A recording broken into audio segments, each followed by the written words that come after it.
is Family Electric Ghost, and we're live on air with Alex McVeigh. Or Vay? McVeigh, right? Your name is Alex McVeigh. I got it right? It's Alice like Wonderland. McVeigh, Yeah, yeah. McVeigh. And we have you for the first time on the podcast, and we always have to mention this podcast is on Newsly.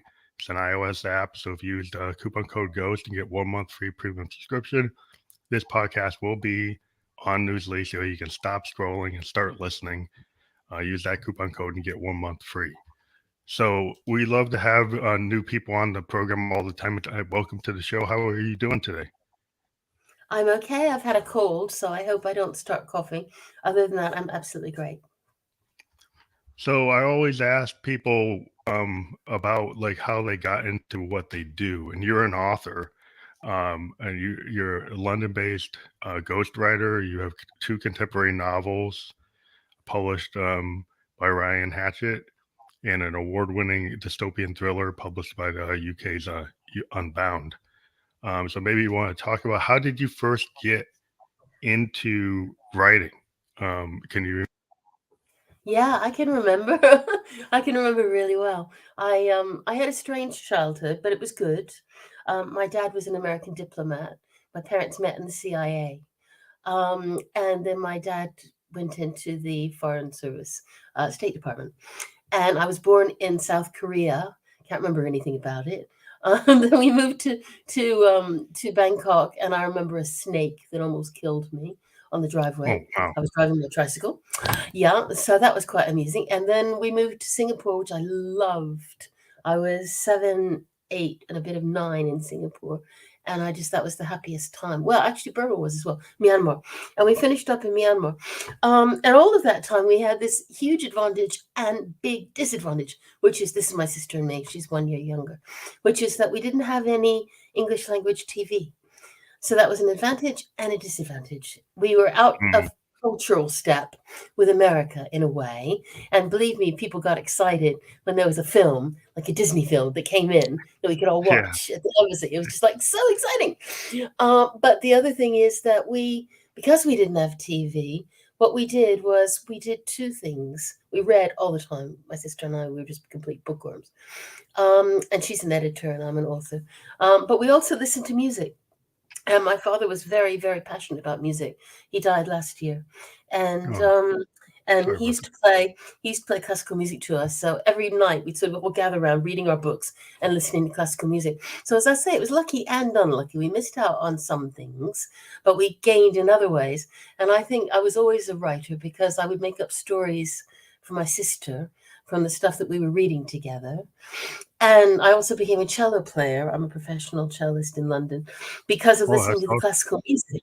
So, so in fact, next Saturday, I'm quite excited about this. I'm playing the Elgar Cello Concerto with an orchestra in London. So at the moment, I feel more as if I've got my cellist hat on. But in fact, these days, I have to be honest, the days when I used to play with the BBC Symphony are kind of past. That was 10 years ago. I was doing that regularly. Now I'm much more of an author, and that's pretty much what I do. You can see my cello in the background, though. Yeah. And I was as going I to say, ask at you the about moment, that. I'm really well in practice because I'm doing the yoga. So, yeah, so I have advantage and disadvantages growing up in Asia. And we're still very American. You can hear it in my voice. I'm still American. But at the same Yeah, time, I'm half because I've got a British accent, a little bit of a British accent, and I have a British husband, and my daughter's British, so I'm kind of confused. that's very interesting because I spent my daughter. She went to preschool and kindergarten in Tokyo because No, I I knew actually that. lived. I listened to one of your podcasts. You were there for 2 years, and Yeah, yeah, and so you adored yeah, Japan. Yeah, yeah. It was just the whole experience was really cool because she ended up with the kind of situation where there was no like English TV. yeah, And yeah. it really influenced her art to this day. She's 23, and she's got this like Shinto mysticism, like an Asian like Wow. influence to her work. She's actually got picked to be in a she's basically what they call so that residency for an artist. She's doing a residency online. She does work with the disabled artists to try to push like the fact that disabled artists should be able to get into galleries. They should be able to do their work, and she's actually Yes. an art Oh, like management into it's isn't that amazing what came out of 2 years in Japan that it influenced her art for the rest of her life, possibly? That's yeah, pretty it's just amazing. I think travel is so important, and a lot of Americans we don't know multiple languages. We don't travel. Maybe we go to Bermuda or Barbados. Well, it's funny because my daughter's 2 years older than yours, and she's doing a master's in Beijing at Peking University in Chinese literature, and she's fluent in Chinese, Japanese, a bit of Korean.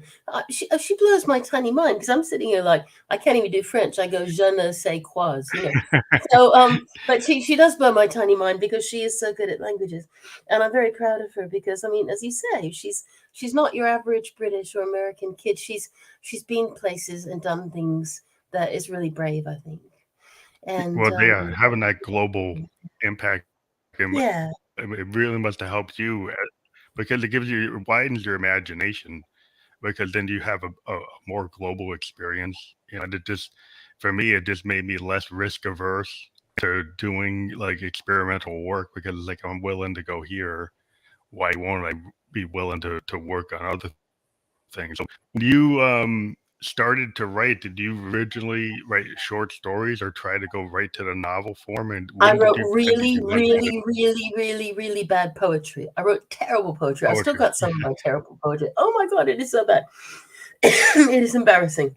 But then I got into short stories. And then when I was 12, which is fairly precocious, I wrote my first novel. And that was terrible too. Oh my God, it was so bad. I still have this terrible novel I wrote when I was 12. And I wrote it when I was living in Singapore and then a bit in Burma. And I have a sister, as I mentioned, and we're very close. And I showed it only to my sister. And she wrote, "This is just yucky." And she was right. She's my younger sister, which made it worse. But anyway, the thing is that no, she was quite right. I was trying to go above my pay grade. I was thinking I could already write a novel, and Your I was. mic kind of is having a problem.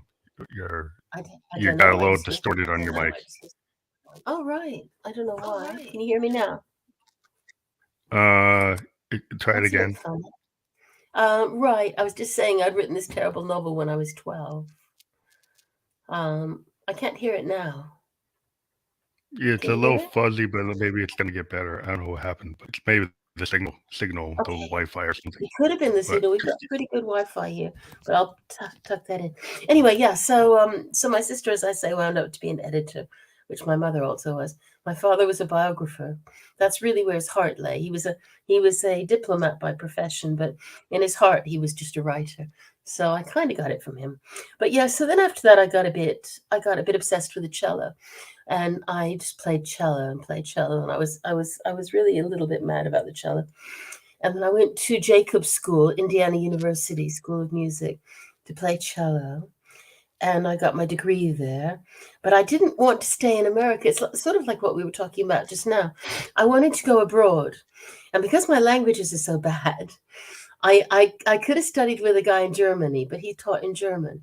And I was scared of German because my German is really terrible. I don't really have any German. So in the end, I applied to study with Jacqueline du Pre, the cellist, the famous British cellist, and she accepted me, and I was so happy. I've never been happier in my entire life than when she accepted me. And so I came over to Britain for 1 year, and I met my husband. And I overstayed my visa. I overstayed it by about a month. I was so naive. Anyway, so we went to the visa place and they said, "It's okay, no problem at all. We're just going to fine you a huge amount unless you get married in the next 3 months." And so my husband goes, "Do you want to get married?" And I'm going, "Okie dokie." So it was not like a good, deep decision, really. So I just thought if I let this guy get out of my life, he might have been the right one. And then I might regret it for my whole life. So my mother was appalled. She said, "We've never had a divorce in the family." And I said, "Well, I don't think you will now, but I'm going to stick around and find out." So I stayed and I've been here for over 30 years. And now I'm halfway British and halfway American and halfway cellist and halfway author. well, I think it's if you can hear me. I can hear. Um, okay, one of the things I think is really interesting as an artist is like when you're multifaceted, you're a musician and an author. Do you find that the music and the writing kind of commingle in terms of your inspiration? Does it help you to be able to have one and the other, to maybe to be able to go take a break from one and go to the next one, to give yourself like some room. Absolutely, I cannot agree more. You obviously know exactly what it feels like. You're the same. I feel I had a big breakthrough. I was playing with various London orchestras, but I was feeling quite unhappy because I was infertile. I couldn't have my kid. So I wrote a book. This was a good novel. It's called While the Music Lasts. It's available now on my website, but then it was bought by a big 5 publisher, While the Music Lasts. And it's all about life behind the scenes of a symphony orchestra. So what I did was I took my life behind the scenes in a symphony orchestra, and I changed all the names and I changed all the characters, and I just wrote a novel about it.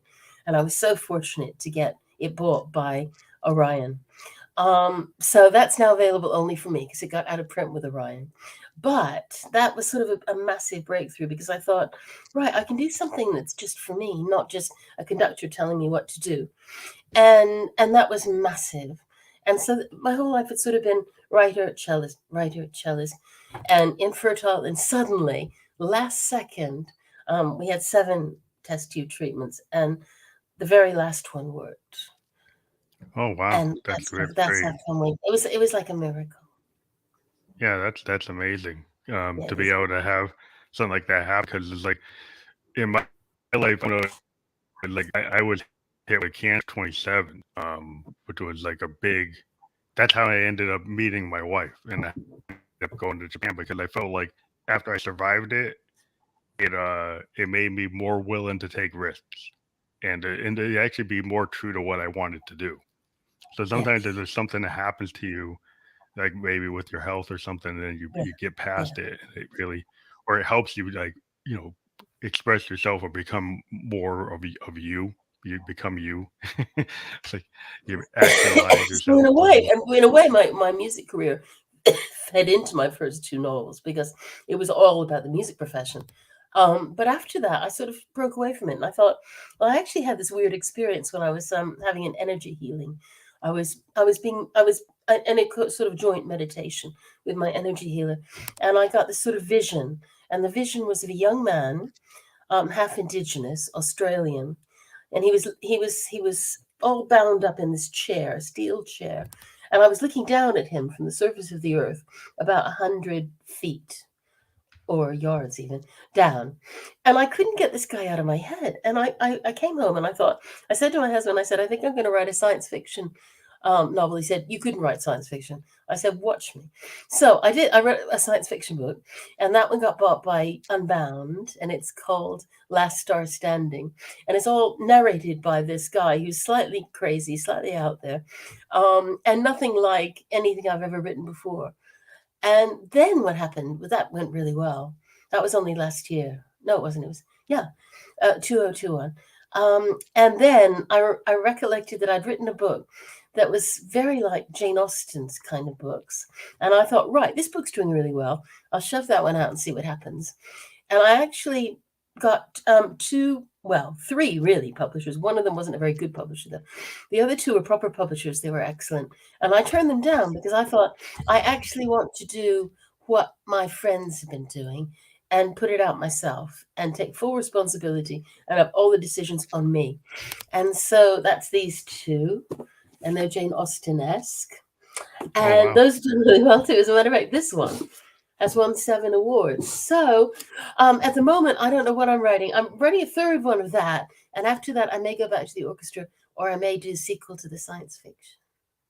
I don't know. Well, I think that's really interesting, about going into self-publishing, because a lot of musicians, we've converted into independent work because the Yeah, whole industry has got shifted so much since Napster and streaming, I that know. in order to take control of our work and to get licensing deals that are better, we tend to go independent, because a lot of times, unless you're a big superstar, the Yeah. labels don't really help you like they used to. So I think No, it's they don't interesting really. They don't. that you found And the same also, thing and in. also, you got to do all the marketing anyway. When I was published by Orion, they just said, "Leave it to us, kid, and we're going to promote your book." And that was just great. But these days, I have a friend who's published by Tor, who is the science fiction publisher in the world. And Mhm. he still has to do all of his own marketing, just as if he was self publishing. They don't, they really, really, really leave it to the author these days, even the mega people. So you're not really Wow. gaining that much, and then they take a higher percentage of the royalties. So I Yeah. thought, I'm not going to have that happen to me again. I'm just going to do it on my own. And it's been an adventure, and it's been really fun, and sometimes it's been really frustrating, but I'm really glad I did it. It's mine, you Yeah, I see. think it's better to control your work. Or I find at least the type of work I like to do it like if I were left it to the label, I couldn't do the experimental stuff I'm doing. They would try to make me do like something else, and then they like at the end. A lot of times, I was on a couple labels, and they said they were going to do X and Y, and I ended up still doing all the work that I normally do. Yes. And I'm like, Yes. and I found the same kind of situation. I was like, what's the point of that? It's So true. yeah, just And also, I and then think you could be with COVID, everything is so much in flux now. Anyway, COVID has yeah. changed a lot, and tech has changed a lot.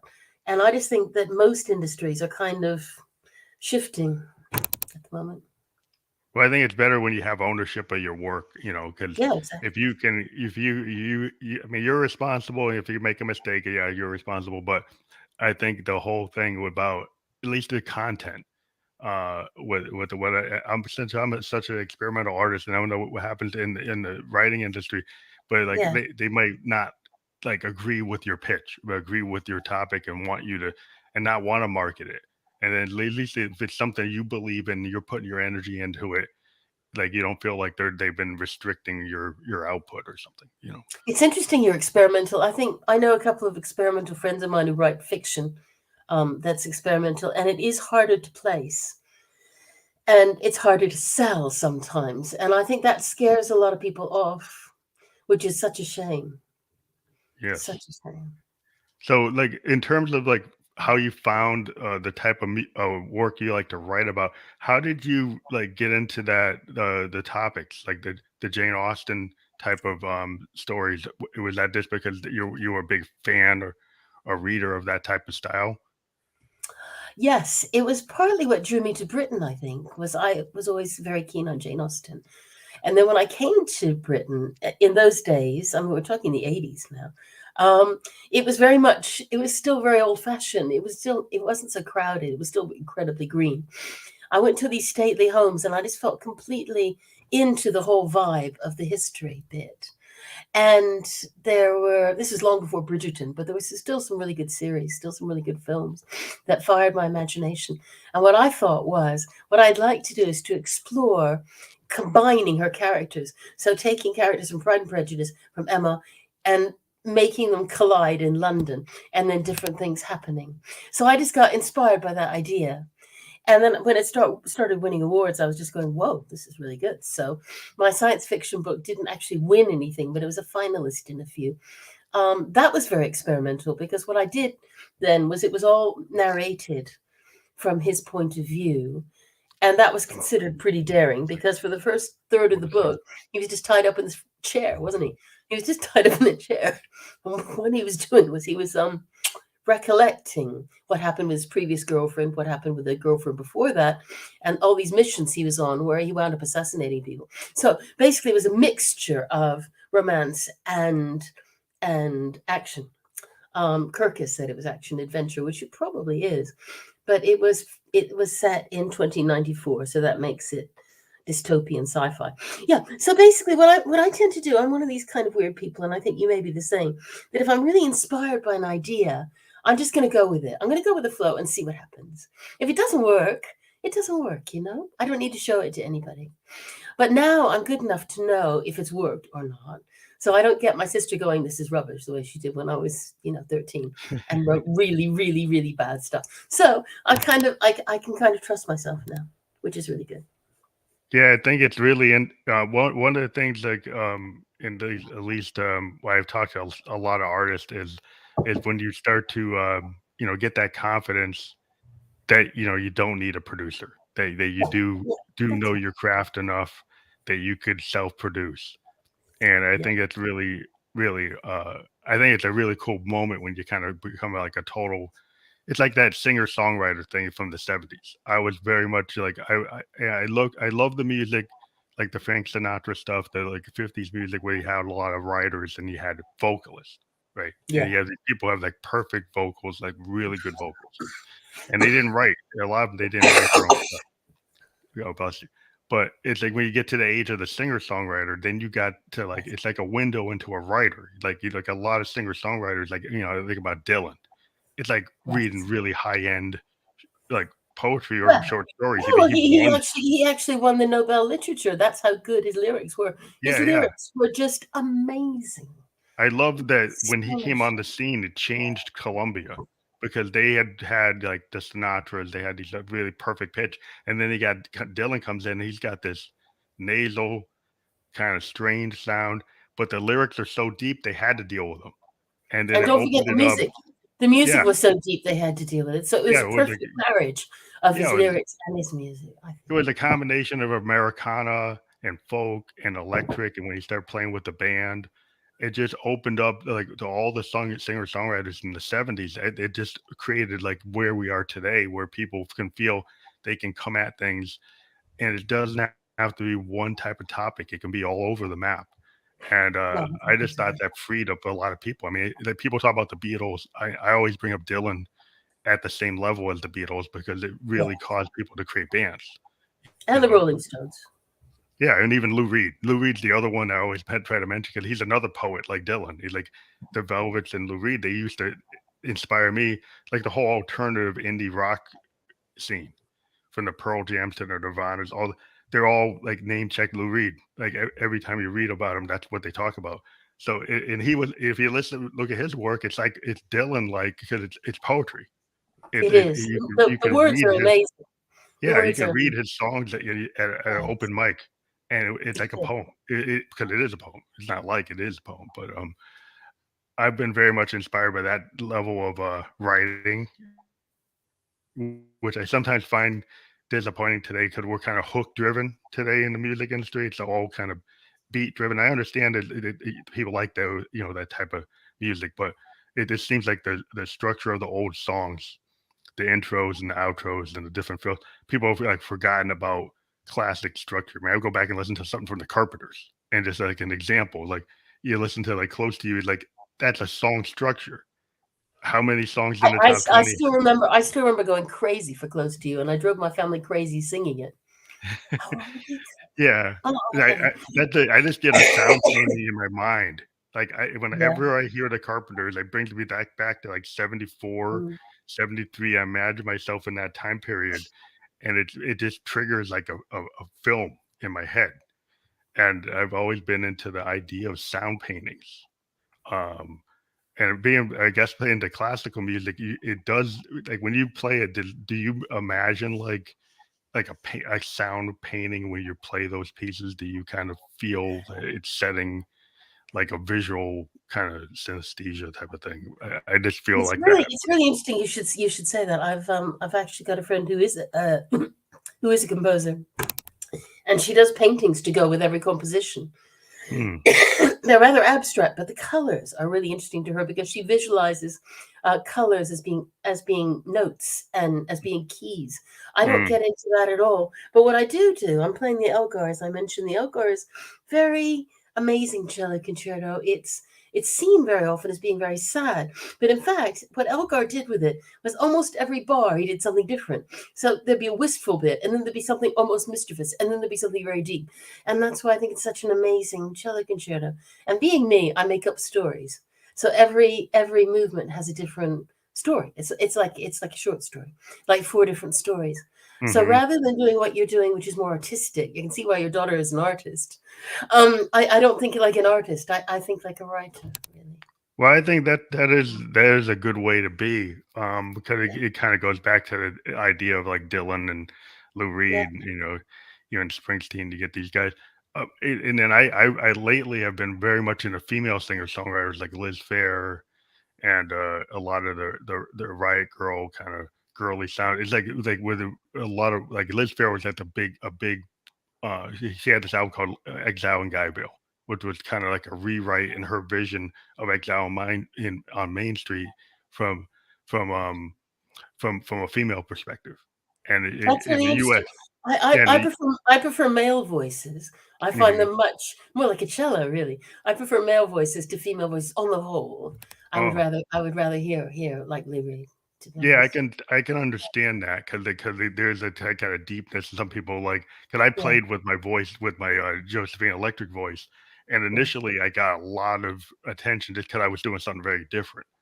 But when I switched back to my male voice, my numbers went higher. Um, Really? Isn't that it's a, interesting? Yeah, I get that.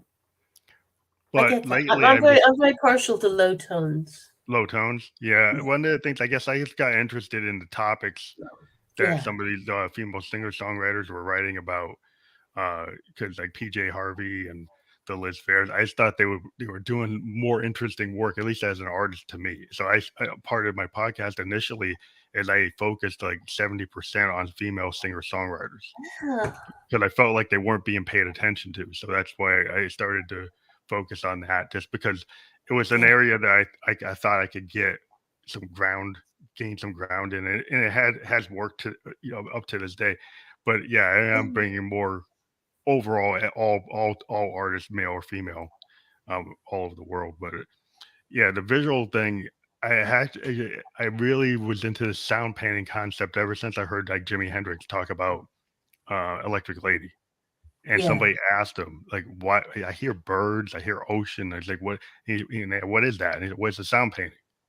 And I heard George Martin said the same thing about Sergeant Pepper's and Rubber Soul and Abbey Road. He was interviewed and they said, "Well, I could have recorded the Beatles like a bar band, like could have recorded them like they sound in Hamburg." But I said, "Well, why don't I actually make them sound beyond what yeah, that could be? Like yeah, yeah, think about like Monet, and like I could actually have an impressionist point of view using the studio, and that kind of changed music.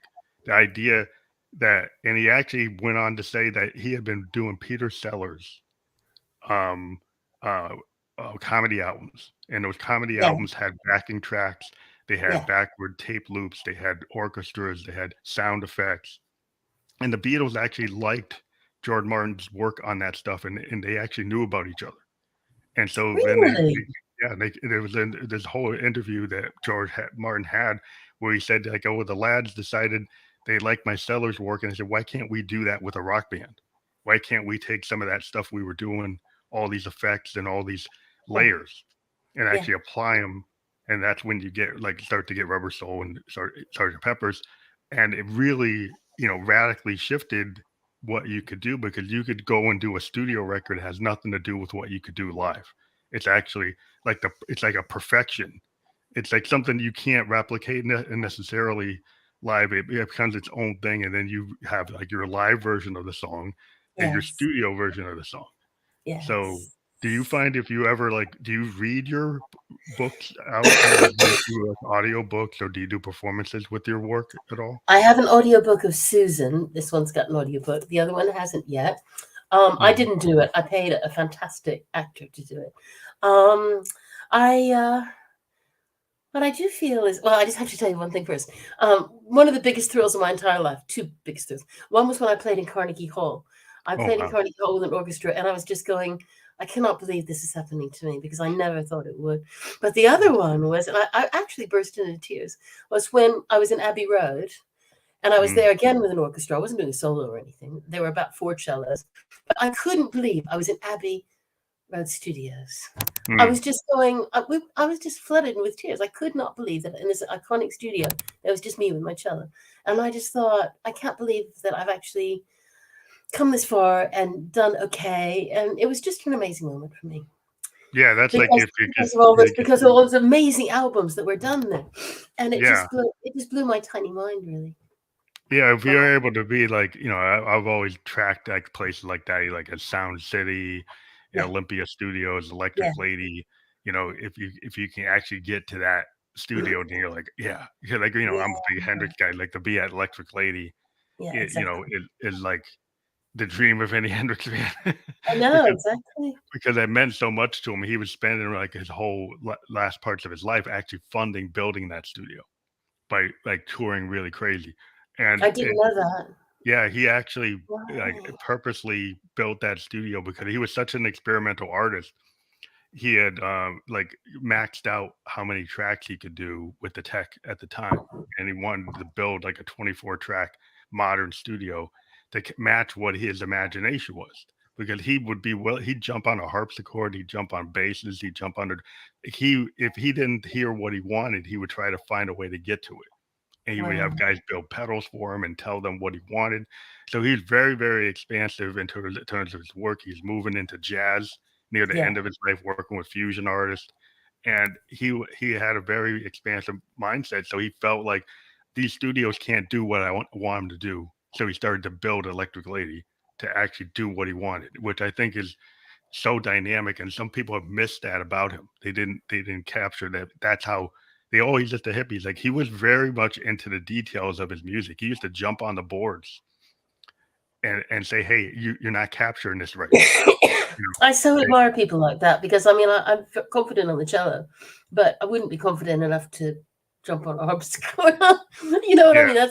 That's just such confidence. That's yeah. amazing. He just it came to music. He had like that extreme ability to like, I know what I want. And I always Yeah. respected people like that, from like Stevie Wonder, who will jump on a drum set if he wants to show somebody like what he really wants, and he can do it.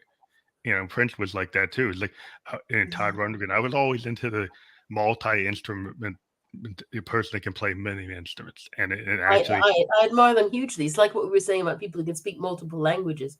I often say I'm bilingual. I speak English and American. yeah, it's very different. I did realize that when I was in Japan. I met some I bet. people from Yeah. London and Australia, and the Yeah. Australian people I met, I was like, wow, that is totally different version of English. That's Like right. it was different than the UK, it was different than US, and even the Canadians I met had a slight difference. And so I said, "Wow, there's all these variations of English," you know. And I met somebody from like my wife is from Barbados, and her Does she version really? of from English is not the same. No. No, but I Barbadian mean, is very different. if you think about America, America is so diverse. I mean, my grandmother was from the deep South, and one of my grandmothers, and she used to talk like this. She could talk like this all day long, and I used to love that. It was just so different. But and then you can have a New York accent. I mean, there's so many different Yeah, Americas. my mom's from You know. Morgantown, West Virginia. She's a real coal miner's Yeah, daughter. My grandpa was yeah. a coal miner. And he No, was really. he was a farmer, and he built his own house because the coal miners had this kind of thing where they had to learn how to be electricians, carpenters, plumbers, and so he's like, "Whoa, I can take all this stuff." He built his own house, and he was a farmer, and my mom had this very kind of self-reliant, like West Virginian type of attitude, and in that kind of West Virginian, like Blue Ridge Mountain accent, Yeah, with kind of like a hillbilly accent. So it's yeah. my dad was from like Absolutely. from Springfield, Mass. So Super that's more, colorful. yeah, his father was like in a Negro baseball league, and so when they got together, had this totally different, and it was cool. Like every summer, I got to spend like 2 months in West Virginia and get to know my cousins who are like all black hillbillies, and like if you're from the Northeast, you would have never Yeah. imagined No, that no, you you could wouldn't. have like African American hillbillies. You can get anything. That's Yeah. how diverse it is. But I kind of empathize with that because when we came back from Asia, whenever we were on home leave, we didn't have a house because it was rented out. So we would always go to North Carolina, Flat Rock, Hendersonville, North Carolina, and see our cousins. And it was like the highlight of our year. They all had Southern Mhm. accents too. And it was just so cool to get with our cousins and to hang out. Yeah, 'cause And that my was just, cousins, they could hunt, they could fish, yeah, they knew absolutely. how You to could do anything. farm, and they Yeah. were fun. They knew how to hang out in the outdoors, and Yeah. they were like outdoors people. And they to me, they're like, "Oh, these guys are like cowboys or something." They're totally. I was a kid. I'm like, "Wow, my cousin knows how to do all this stuff," and I'm a city kid. From Massachusetts. I don't know how to do any of that. I can't. I thought you were from New Hampshire. Well, yeah, I was born in Mass, but Oh, I right. live in New Hampshire now. But I was born in Massachusetts, which is not that far. No, We're still the no. Northeast, but yeah, I went to I school bet in. you got some cool leaves at the moment. Yeah, yeah. Well, we get the pines. Like New Hampshire is famous for its very tall pine trees. So it's Yeah. like our forests are primarily pine, but and they're just they're very crazy. They're very high. They're very tall we had to cut some of them down because if they ever hit the house, they're so Yeah. tall they can like wipe you out. But but that's a divert into that. But one of the things I was looking at, like, how did it feel when you started to get like a lot of success as an author? Because I know a lot of authors, and they're kind of independent, like any musicians, and they never fully break through. But when you've had some things that actually got optioned out too, right? Mhm. You've gotten I haven't had a film yet, but I've had 2 film options, and that is mhm. really exciting. The thing is, you've got to keep your head straight and not think, "Oh, I'm going to be rich and famous," because most film options, all they're doing is they're going to try to see if they can fund it. And if they can't fund it, then they just move on. But they don't want anyone else to be doing it. So they Also they buy an tie it up. option. They option it for a year, and you can't sell it to anybody else for that year. And then they beaver around and try to figure out where they can afford to get an orchestra. If that was an orchestra they wanted, it was going to be a series about an orchestra for the Channel 4 here in Britain, the first Hmm. one. And I obviously just thought, yes, it's all going to happen, but it didn't happen. So I mean, basically, I think it was £4,000, which is about $5,000 for nothing. I just got it for nothing, and that was nice. It was nice to But get something. it still didn't exactly. It still didn't change my life because it still didn't. And now, if somebody says to me on Facebook, "Oh, I just got an option on my book," I go, "Don't get too excited. I really hope it Yeah, happens for you." But just keep the lid on, because I was young then when it happened. I was really young, so I don't know. I think yeah, it's exciting, and when you win a prize, it's exciting, hmm. and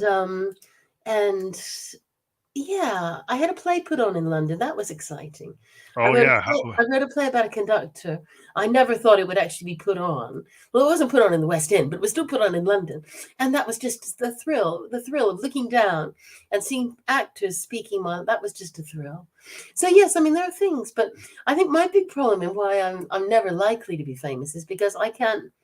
I'm not single-minded enough. So what I do is, yes, I've decided I'm leaving the Algar out of it. I've decided I'm really an author now, and the cello is second. But I've written in 3 different genres. Now that's Yeah. really dumb. So all you guys out there who are thinking about writing a book, don't be like me. Listen to me. Don't be like me. Pick a genre and stick to it. The Stick best to it. one in terms of sales is probably romance. After romance, probably mysteries sell really well. After that, you come to the sci-fi, the historical fiction. We do pretty well. And then, if you write sort of poems and stuff, well, you'll starve. But anyway, but basically, I think I haven't stuck to just one thing. I have sort of now, maybe, but I've taken a long time at it. And so that's why it's hard. What people really want is something they can sell, like, this is this person, this is what she does, this is what he does. Hmm. That, Yeah. a sort of brand. My brand is kind of all over the place. And that's probably why the film option didn't work, I think. Yeah, I bet they're looking to build like what I found like in even for music, they're trying to find your core audience, That's it, and yeah. and then they're probably like I'm a like what I call expansive sound, right? So what's that mean? So Yeah. I run into a PR guy and I say, what's that mean? Well, because they want to put me into EDM, they want to put me into trance, they want me to put me in a trap, and I was like, well, I'm more like a progressive rock band, like Yes, or Genesis or Funkadelic. And that means I'm Wow. kind of crossing genre. And there was a time when that was okay, but Yes. now they want to be so segmented. It's the same kind They of want to be thing. specific. They want to Yeah, be specific because it makes it easier to sell. yeah, So it's yes, easier. you're a bit like me. If you're cross genre, and I have a lot of really talented writing friends and musician friends who are cross genre, that does make it harder to sell. But again, if you have your own brand, you've got your own show. It should be possible, Yeah, because you have dedicated yourself to this. And you haven't sort of drifted off and done classical, for example. You see what I mean? You haven't yeah, I gone didn't do quite so that. that. But I think that with writing especially, people want to know where you are. People will say, right, so you're historical fiction. I said, well, yeah, but I wrote this speculative thriller. They're going, you wrote what? and I think that is a drawback. So, again, if anybody's listening, they're thinking, I want to write. Well, pick a genre and really dedicate yourself to making your brand that genre. That's the easiest way. Yeah, like a Stephen King, it is Yeah, horror, that's it. Yeah. horror. It's only horror. Though sometimes his horror goes sci-fi, but it's Yes, mostly it does horror. a bit. I was about to say it's a little more than that. But the other thing He about actually, Stephen King is he's made a lot of money telling people how to write because he understands the actual Hmm. mechanics of writing, he's also drifted into that. But I mean, we can't compare ourselves to Stephen King because Yeah, yeah. he's We're just looking mad. at somebody who's like, like if you get into music, That's right. Yeah, like you look at like Taylor Swift. You yeah, look at that's like it. Yeah, Bruce Springsteen.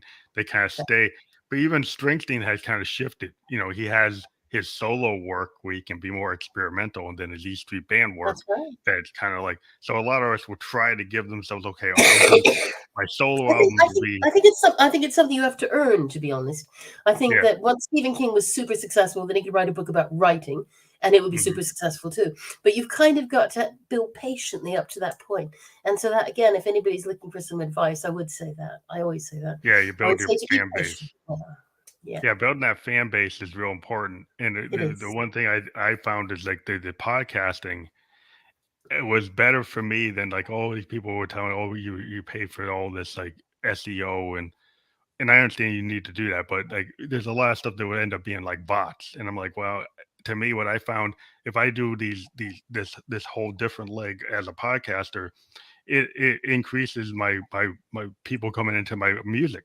So I actually get really good numbers after when I do this. So it's kind of like, well, how you're taking away from your recording time? And I'm like, no, it actually meeting people and talking to people Yeah, yeah. gives me like a wider audience, gives me more people I can connect with, and it actually helps because sometimes like just being focused on writing music all Yeah, day without yes. having It's too other much. things, I found this actually is a better. It's Of too much. And also, if you're a people person, and you and I are both people persons, then I mean, it's great to be on your own and just writing, but not for a whole day. You mm, want to encounter other people. That's why I play tennis so much. I just love tennis. But the thing is that it's you meet different people, and then you make new connections. And apparently, podcasting is just where it's at now. I mean, everybody says, "Oh, you should have your own podcast." I'm going, "No way!" But I yeah, mean, maybe you do it really well. So just carry on doing it. it's just something that I kind of fell into because like Yeah, somebody found yeah. my SoundCloud and then they said, "I'll interview you," and I said, "What is that?" And they told me they have a podcast. And it was Yeah. 2016, and I'm like, I didn't know what it was. And I thought, oh, it's Really? like, yeah. So this guy in New York, and he's named Rock Tunes. He was like a DJ, and he found my SoundCloud, and he said, "Hey, you got a lot of interesting songs here." So he ended up talking to me for like 5 episodes, and then I Wow. said, "Why don't I do the same thing?" And I went to my Instagram, and I noticed there was a lot of other artists that were like digging my work, and then Yeah. I just came up with a pitch, and I said, "Hey, I can put you on a podcast and do a behind the music thing." And I wrote this pitch, and I kept it, and I kept on refining it, and then I just had it. And anytime somebody came to me and said they liked a post that I put on Instagram, I would come back to them and say, "Hey, you want to be on my podcast?" And come to find out, like if I Wow. did 10 of those, maybe two people would come back and say yes, and then I end up getting like 4 guests a month, and now I get like 12 guests a month. But it's like Wow. it was That's just a way, and I was able to get. I didn't have to talk to managers. I didn't have to talk to agents. I was talking good. directly to these artists, and then I found like, well, that's really cool because I don't have to deal with the middle person, and that's what I've been doing since 2016. I just came up with a way of doing it, and I stuck with it and I was just refined trying it. to think. I don't think I'd have heard of a podcast in 2016 either. They sort of came through 2018, 2019. People started talking podcasts. Yeah, I And was that's on the why. audio ones. I was on Yeah. these audio ones that were just on the cell phone, Yeah. Wow. and You were on the then I cutting edge.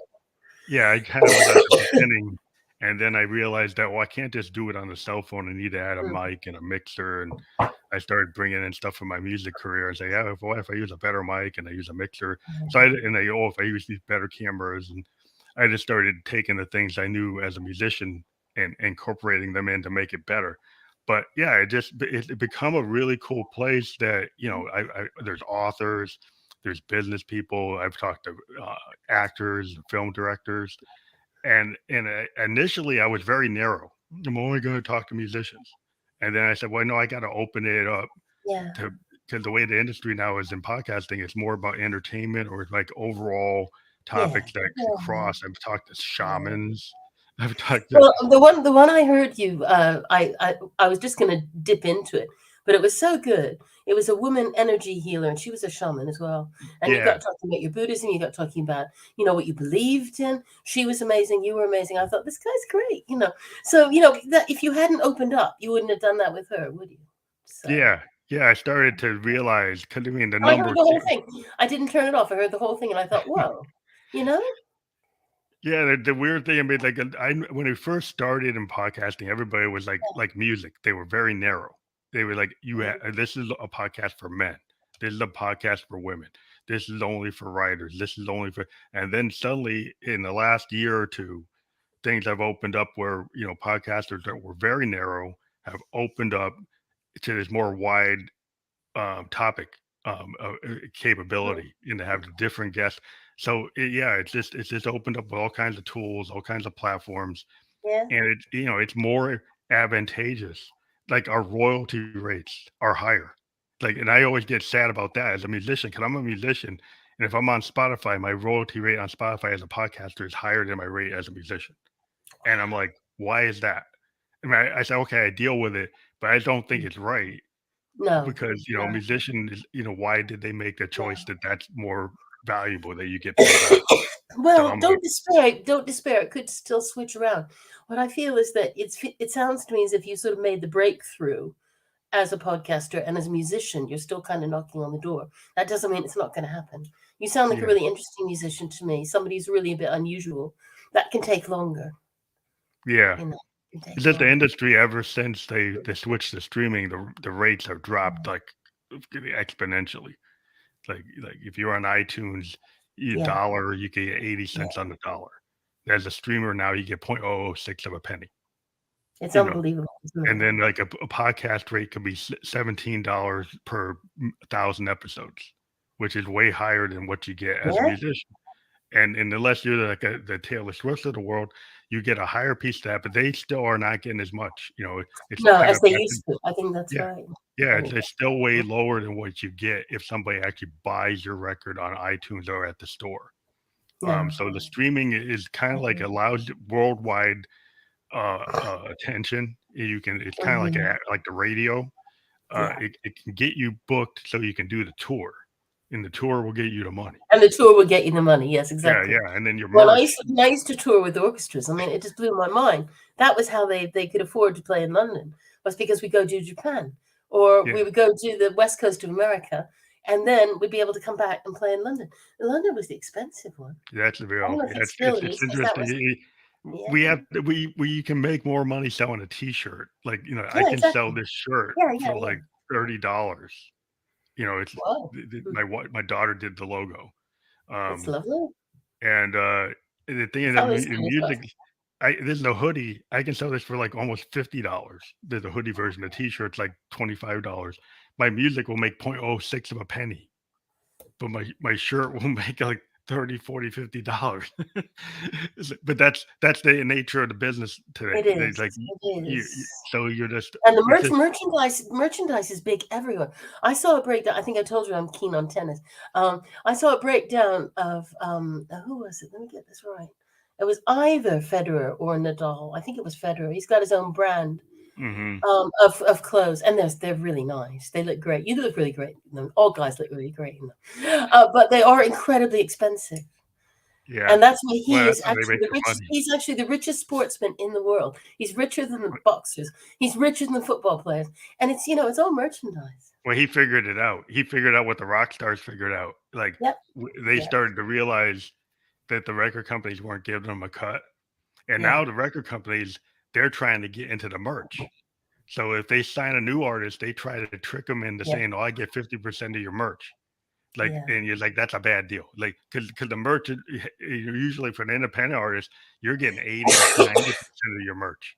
You should never But sign anything people are that says afraid. They're 50. afraid. They're afraid to say no. And I mean, I get this. I mean, when I was first looking for an agent, I would have simply crawled on. I would have crawled across coals to get an agent for my Mm, books. that's how And they get whatever the deal deal. they'd offer me, it would have been rubbish. Now, as it happened, the agent I got was very ethical, and I got a good deal. But I know people who've been stitched up by agents because people are so desperate. They really, really want the deal. They really, really want to be published, or they really, really want the breakthrough on their music, and it's hard. Yeah, I mean, I heard the Beatles, like Brian Epstein, gave them a terrible merch deal. Like if you go and read their history, when they were doing Help and all those movies and stuff, their merchandising deal was like pennies, I'm right? sure They it were, was. and Brian Epstein was so embarrassed about it, he tried to hide it from them. Did And he? then yeah, he tried to hide that their merch deal was so bad, but they had so many fans that even though their rate was so low, they still made a lot of money. Yeah. So and just And don't only by forget, they were really poor as well. They were poor Liverpool kids. yeah, They yeah. came So and go, yay, now I'm getting lots of money. They didn't realize they should have got loads they, more money. they didn't realize how much more they could have got, and then they eventually Exactly. renegotiated, and they were like, "Wow, we really got ripped on that one." And because they did, but yeah, I mean, even the Beatles, they got Mm, hit. So you they you always definitely have to be mindful when you're an artist. I always tell the young people coming in, like you got to try to own your master, keep a high percentage of your merch, make sure you keep your writing credit. Don't just sell it off to somebody no. because that's where your money when you get older. You're gonna want that. Mm. You're gonna want your writing credit and your master and all that publishing rights and your performance rights. Well, there's something also to be said for having what you said earlier about having the say so. Because when I was with Orion, the second book that I wrote, which is not available at the moment, I need to re-edit it and reissue it. It was called Mhm. Ghost Music, and there's a beautiful cover of the hardback. It was just absolutely stunning. I loved it. There was a cellist. A blonde cellist, incredibly beautiful, playing the cello, and at the backdrop was a Greek landscape at Oh night, wow, just that absolutely sounds really stunning. pretty. Anyway, Yeah. I said I just absolutely love this cover. Anyway, so what did they do to the paperback? They put a really stupid cover, still with the cellist. She was the main character, holding a cello, but she was just walking over Waterloo Bridge holding her cello, with a raincoat on, and it just wasn't the same vibe. And I just said, can we just use the same cover? Can we just keep the cover because it's all really well for hardback? It's all really well. Hmm. And they said, no, no, no, no, no. You don't know anything about it. Just go away. And that's what I don't have to do now that I'm self-publishing. I can choose my own artist, and if I don't Yeah. like the cover, I can commission another one, and that is a really good feeling. That is a really good Yeah, feeling. I think that's the big thing, the difference. Like, I went with a label and I knew like all my own music today, I do all my own covers, or I have my daughter work with Yeah. me, or I have this artist I I was about work to with. say your daughter should do it. She's an Yeah. artist. Yeah, she does a Mm, lot of the stuff. I do some yeah. stuff too because they're usually with a combination of me working with my Right. daughter. But Yeah. like I went with this label in New York and they're like, oh, they rejected my daughter's work and they went with something that they decided. And it was my daughter looked at it and said, that's terrible. And it's like That's because she had a awful. really and I'm like, they think this is gonna work, and it didn't work as well as the stuff my No. daughter does. No. And No. you guys think you know what you're doing. Well, I think sometimes they do know what they're doing, and sometimes they're right, and sometimes they're just dead wrong. And I do think that they ought to pay more attention to the artist in question. I really do. But anyway, hopefully they will the next time if you still got that situation going. But it sounds Yeah, as if well your now daughter's really gifted. yeah, well, So she's that's working on a lot of cool stuff. She's got like a manga and an anime she's developed since being in Japan. She's created like a bunch of original characters and is into the long form kind of graphic novel. And so she's actually gotten like three or four different characters that she's wow. built like whole worlds around. And That is she's very very cool. detailed. She takes a lot of years to do character development, like world development. So she designs like the world they're gonna be in, Yeah, it's creates it's the called world background. building. We do it in sci-fi, and world building is mega. Yeah, it's a Yeah. lot of work. And then she starts to build all the storylines for like an arc, or like 10-issue arc or 12-issue arc. And she's gotten really, really good at like a lot of people look at her work and they can see like similarities to Steve Ditko, Paul Pope, Jack Wow. Kirby, a lot of interesting, famous people and And like she's a lot only. of You Jack said she's only 23, so she's got her whole 23, life yeah. ahead of her. Yeah, she's been doing art. She's been doing art. She actually was going to art classes at age like 9. We saw that she had ability and we sent her to classes. And then she went to human figure at age 12. And we had to give her authorization to be, there I bet. with Yeah. with the nude models. And, Wow, life model at 12. That's amazing. and she was able to get into it because it's like, oh, what are you doing? And it's like, well, Yeah. she wants to learn how to do the fingers and the body structure, and you can't do that without actually seeing real people. Yeah, yeah. that's required, and it has nothing to do with whatever you think it has to do with it. It's like No, it she's an doesn't. artist. It doesn't. No, you've got to have it. I never understand how they can stay so still. I've got a friend who does it in real time on Facebook. He's very good. You go to these Mhm. classes, and then you'll be able to watch him, and he sped it up a bit, of what Yeah. he's done, and it is astonishing. Yeah, it's really interesting. I Um, was always amazed that she just has it. It's like I yeah, kind of had my music. My wife is into like theater, and yeah, yeah, that's a question. Like when you do your theater, when you did your play, poetry is different than prose, and playwriting is different. Like it's like screenwriting for film and TV. yeah. How did you get into that? Do you had a love of theater that you kind of knew Yes, how I've to? always been that's the main thing that I would miss if we moved away from London. London's got pretty busy since we moved here over 30 years ago. And sometimes I think I'd rather sort of go live in the country where it's more sort of Jane Austen, more green and not so busy.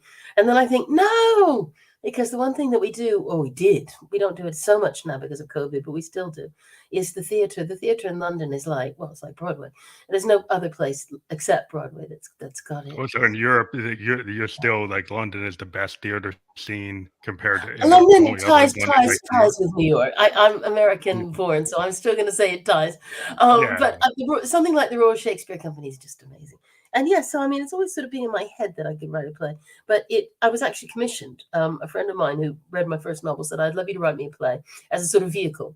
It's not a one-man play, but it was a two-hander. So the woman actor had to play three different parts, and he Oh, was throughout. He was just the same. He was the conductor.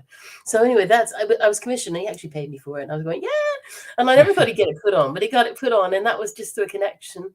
And it was brilliant. It actually had a 3-week run at the Lewisham Theatre, and it was part of one of the best things ever happened to me. So yes, I mean, I haven't been marketing it. I mean, I suppose what I could do is send it to people and say, would you like this to be a vehicle for you? Because, but I haven't done that. mm. And instead, at the moment, I'm just trying to be, as I said, I'm trying to be more single-minded. I'm trying to just really focus on the thing that's really working for me at the moment. So Yeah, so it's like you kind I'm of trying to be more focused. but yeah, one the question I had though, like when you go from a play to like a teleplay, have you ever thought of doing screenplays or teleplays? It's really hard to get people to take on a screenplay. I have a friend who has had a screenplay several screenplays accepted. He lives in Arizona. There's more chance in America because there's just more companies. More But I work, think you yeah. kind of have to have an in. The other way which you can get an in is if your book is really successful, then they can say, "Would you like to be involved in the screenplay if it sells, if the option is taken up?"